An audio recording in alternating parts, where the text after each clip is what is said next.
அனைவருக்கும் வணக்கம். இந்த வீடியோவில் என்ன பார்க்க போகிறோன்னா, மேல்மலையூர் அங்காளம்மன் கோவிலில் மயான கொள்ளை திருவிழா மிகவும் பிரசித்தி பெற்றதாகும்.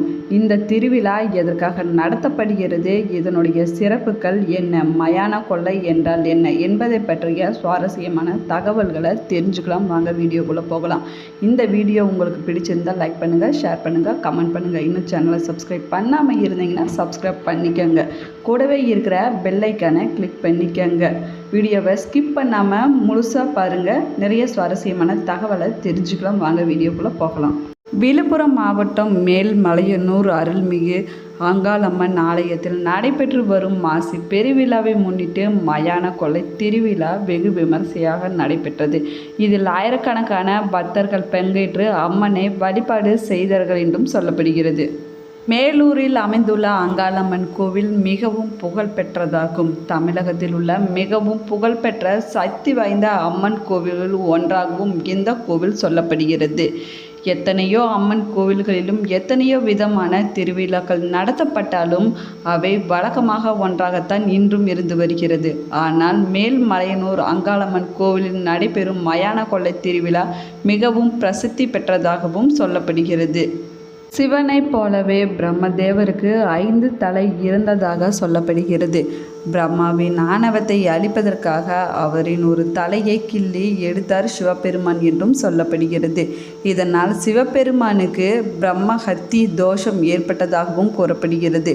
அதோடு கிள்ளப்பட்ட பிரம்மாவின் 5வது தலையில் கபால சிவபெருமானின் கைகளில் ஒட்டி கொண்டதாகவும் சொல்லப்படுகிறது. அதே போல சிவனுக்கு படைக்கப்படும் உணவுகள் அனைத்தையும் இந்த கபாலம் சாப்பிட்டு வந்ததால் சிவபெருமானுக்கே உணவு இல்லாத நிலை ஏற்பட்டதாகவும் சொல்லப்படுகிறது. பிரம்மாவின் தலை கிள்ளப்பட்டதற்கு பார்வதி தேவிதான் காரணம் என நினைத்த சரஸ்வதி தேவி பார்வதி தேவிக்கு சாபம் கொடுத்ததாகவும் சொல்லப்படுகிறது. இதனால் பூமியில் பல இடங்களில் அலைந்து திரிந்த பார்வதி தேவி கடைசியாக மலையரசனுக்கு மகளாக பிறந்து மேல்மலையனூருக்கு வந்து புற்று உருவில் தவம் செய்ய துவங்கினாள் என்றும் சொல்லப்படுகிறது.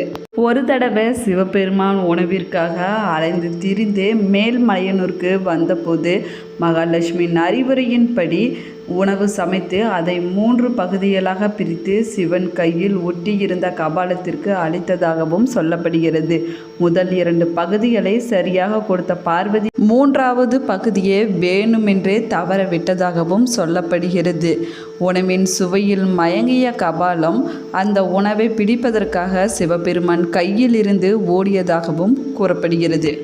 அந்த கபாலம் மீண்டும் சிவபெருமானின் கைகளில் ஒட்டி கொள்ளாமல் இருக்க அந்த கபாலத்தை தன்னுடைய காலால் போட்டு பார்வதி தேவி மிதித்ததாகவும் புராணங்களில் சொல்லப்படுகிறது.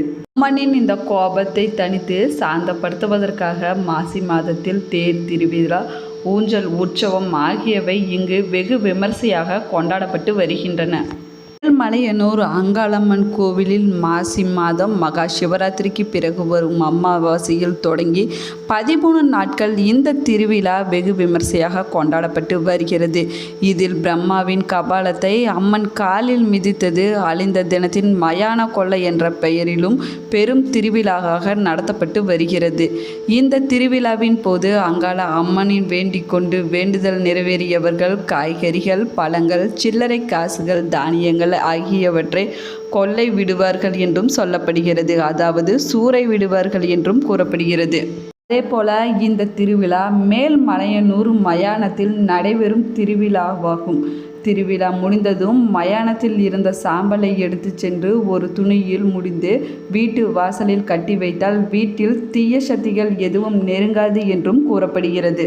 அதே போல சிவபெருமானின் பிரம்மஹத்தி தோஷத்தையும் துன்பத்தையும் அம்மன் போக்கியவள் என்பதால் இந்த நாளில் அங்காள அம்மனை மனதார வேண்டிக் கொண்டால் நினைத்த காரியங்கள் அனைத்தும் நிறைவேறும் என்றும் சொல்லப்படுகிறது. இந்த ஆண்டு மேல்மலையனூர் அங்காளம்மன் கோவிலின் மயான கொள்ளை திருவிழா நடைபெற்றது. இந்த திருவிழாவில் பல்வேறு மாவட்டங்களில் இருந்து வந்த லட்சக்கணக்கான பக்தர்கள் கலந்து கொண்டு அம்மனை தரிசனம் செய்தார்கள். அங்காளம்மன் மற்றும் அங்காள பரமேஸ்வரி என்று அழைக்கப்படும் அங்காள தேவி பார்வதி தேவியின் ஒரு அம்சமாகவே சொல்லப்படுகிறார். அதே போல அமாவாசை நாளில் மேல்மலையனூர் அங்காளம்மன் கோவிலில் தங்கி இருந்தால் நோய்கள் தீரும் என்றும் சொல்லப்படுகிறது. அது மட்டும் இல்லாமல் குழந்தை பாக்கியம் இல்லாதவர்களுக்கு குழந்தை பாக்கியம் கிடைத்தவுடன் அந்த கோவிலுக்கு வந்து எடைக்கு எடை நாணயத்தை வழங்குவது வழக்கமாக இருந்து வருகிறது. அது மட்டும் இல்லாமல் மேல்மலையனூரில் அமாவாசை நாளில் நடக்கும் அர்த்தஜாம பூஜையில் கலந்து கொண்டால் பிரச்சனைகள் அனைத்தும் தீரும் என்றும் சொல்லப்படுகிறது. மேல்மலையனூர் அங்காளம்மனுக்கு தயாரிக்கப்படும் நெய்வேத்தியம் தோல் நீக்கிய வாழைப்பழம் 1 பங்கு, பசுவின் பால் 3/4 பங்கு, தேன் அரை பங்கு கலந்து தயாரிக்கப்படும் நெய்வேத்தியத்துக்கு திரிமதுரம் என்று பெயராகும். இந்த நெய்வேத்தியம் அங்காள பரமேஸ்வரிக்கு மிகவும் பிடித்தமான நெய்வேத்தியமாகவும் சொல்லப்படுகிறது. அது மட்டும் இல்லாமல் அங்காள பரமேஸ்வரிக்கு செம்பருத்தி பூ மாலை அணிவித்து 48 நாட்கள் வணங்கி வந்தால் குழந்தை இல்லாதவர்களுக்கு குழந்தை பாக்கியம் கிடைக்கும் என்றும் சொல்லப்படுகிறது. அதே போல காலசர்ப்ப தோஷம் இருப்பவர்கள் இந்த தலத்தில் வந்து 1 மண்டலம் புற்றுக்கு பாலூத்தி வந்து கிழக்கு நோக்கி விளக்கேற்றினால் அந்த தோஷமானது நிவர்த்தியாகும் என்றும் சொல்லப்படுகிறது. அது மட்டும் இல்லாமல் திருமண தடை விலகி திருமணமாகும் பெண்கள் மாங்கல்யத்தை கழற்றி உண்டியலை போடுவதை திருப்பதியில் மட்டும்தான் பார்த்துருப்பீங்க. அதுபோன்று இந்த தலத்திலும் மாங்கல்யத்தை காணிக்கையாக வழங்குவது வழக்கத்தில் இருந்து வருகிறது. போல மாவிளக்கு தீபம் ஏற்றி வழிபடுபவர்களில் சில பேர் அதை பிரசாதமாகவும் கொடுக்கிறார்கள்.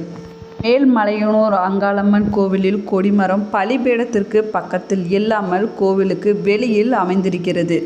அதே போல் ஆடி அமாவாசை அன்னைக்கு காலையில் 7 மணி முதல் இரவு 9 மணி வரை கோவில் நடை முழுவதும் திறந்தே இருக்கும். மேல்மலையனூர் அங்காளம்மன் கோவிலில் தினமும் ஆயிரக்கணக்கான பக்தர்கள் அம்மனை தரிசிக்க வருகிறார்கள் என்று சொல்லப்படுகிறது.